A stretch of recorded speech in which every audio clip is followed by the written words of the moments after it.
Big Brother, mainstream media, government cover-ups. You want answers? Well, so does he. He's Alex Jones on the GCN Radio Network. And now, live from Austin, Texas, Alex Jones.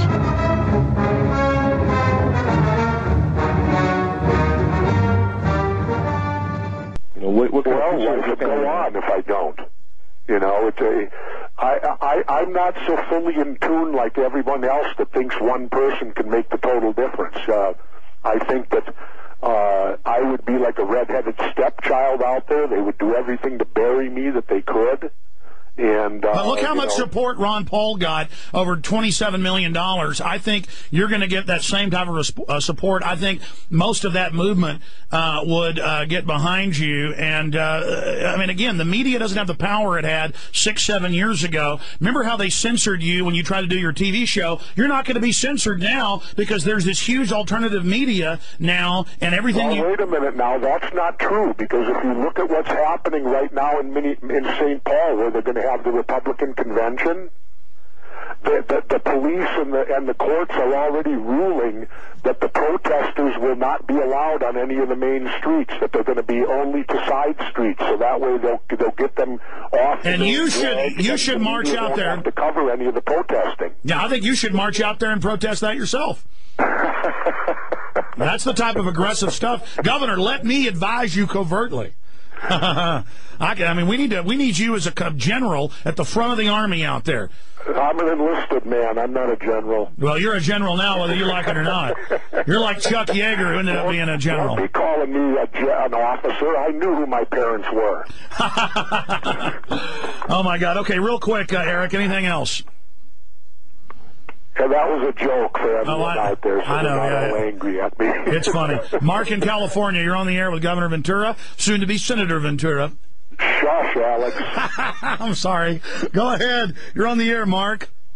Yeah, good afternoon, gentlemen. I just wanted to follow up on Walter Cronkite being brought up in the conversation. Correct me if I'm wrong, but isn't he pro-one world government, the voice of the Bohemian Grove? I believe he brought up, he was just bringing up the quote of John Kerry about who will be the last to die. Just like when I gave a Julius Caesar quote, I'm not for Julius Caesar. I thought Cronkite was brought up in the context of the National Enquirer mentality of the people desiring that level of information. Okay.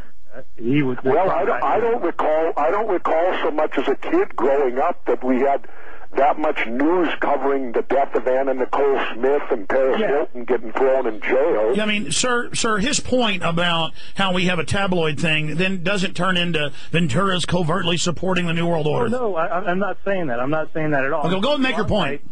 Cronkite is supporting the New World Order. I've seen the World Federalist Association video of Hillary Clinton giving him an award. He's a Bohemian Grove member. Sure. And also, I think he was covering the Kennedy assassination. I kind of remember that. But we're not talking about Walter Cronkite. Do you have a question for the governor? I know. Yes, I do, actually. That was just a comment. My question is, are you aware of the National Incident Management System and how it pertains to the breakdown of the chain of command and taking the powers away from local sheriffs? Yes. And sending them. Yes. I appreciate your call. We got to let you go. Governor Ventura, you're aware that they're federalizing a lot of police. The president, under his executive orders, is now saying Congress isn't allowed to see the emergency plans, but the declassified version says the president is a dictator. What's your take on that? Well, I'm starting to believe that. That was one of the first things I disliked about Bush when he first got in office, was that he flagrantly lied to me.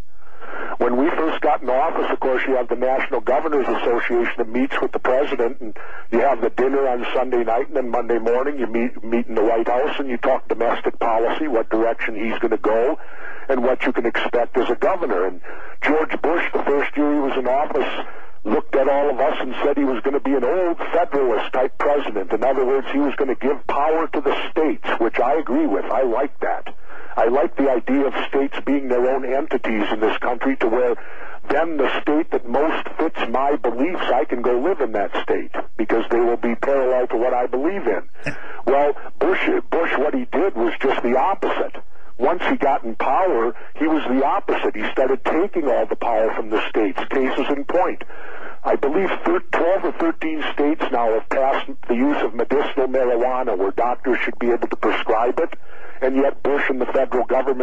no, we won't allow that.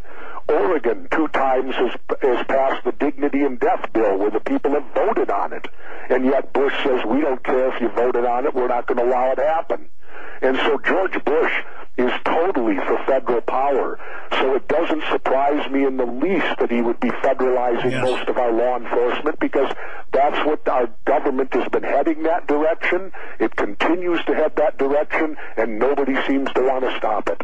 Governor Ventura, getting back briefly to 9/11, then take a few final calls. I mean, everybody who's in controlled demolition, and I've talked to countless people on air, guests about it, say that's a classical controlled demolition. We have firemen and police saying we've been told to get back. They're going to bring the buildings down. We have all of this going on. I mean, how dumb does the government think we are to sit there and tell us that we're crazy to question the falling of those towers? Because they will win. You notice there's no other investigations happening. There aren't going to be any investigations happening. You notice on the Democratic side, if it's brought up to people like Bill Clinton and even Bill Maher, they yell and scream at the people and tell them they're crazy. There will be nothing that will happen on 9/11, in my opinion. 9/11 is a very done deal. The history books has recorded it as such, and it will take a monumental thing. Because look at John F. Kennedy. They still hold to the fact that Lee Harvey Oswald was a lone assassin. And anybody that can believe that hogwash, but yet the history books are stated that way, aren't they? But, Governor, we now have the Internet and other things, and the history books have finally been discredited, and it didn't take us 40 years to get 80-something% of people thinking that 9/11 was an inside job, as 80+% now know that Kennedy was an inside job. But even with all those figures, Alex, it still doesn't matter, does it? No, you're right. We're fighting an uphill battle, but we're in a better position than we were in the past, Governor. That's all I'm saying. You're the eternal optimist. Well, I try to be, but my point is that by exposing false flag terrorism, it makes it harder for them to stage it again. Yeah, that's true, but they will. Trust me. It's just like what was the old saying from Adolf Hitler? The bigger the lie, the easier the sell. Governor, in closing on Iran. Yep. They're talking about hitting them in the next 6 months. Bush came out and said, go ahead and hit them to Israel. They're massing Israeli aircraft in Iraq. Do you see any way of averting this? And if it does happen, what do you see developing? Well, I don't see any way of averting it, because I think it's going to be Bush's last hurrah. You know, he's going to get us then entrenched probably in a 3-war front. Well, you notice Afghanistan, I just read today, 8 of our soldiers were just killed the other day in Afghanistan. So Afghanistan is rising up. George Bush never finished the job there because he misdirected all our troops before getting the job done into Iraq. And that's the classic example of someone who doesn't know jack about military, which is our president. Or perhaps they want to get us tied up in a war, so we'll rally around the flag while they suck the Treasury dry. Well, that too, and also it'll make the Republicans, for some reason, even stronger, because another additional war, everybody's saying, is going to help John McCain. So don't think it's beyond the Republicans to get going against and divert everybody to Iran, and then they're going to sell us on the fact that even though the largest attack in U.S. history happened on a Republican watch, you notice they're already blaming Bill Clinton for 9/11. Well, let me ask you this. Do you think we're in danger of them staging some type of Gulf of Tonkin or other terror event to get us into a war with Iran? Absolutely. Read the last epilogue in my book. I wrote that a year ago.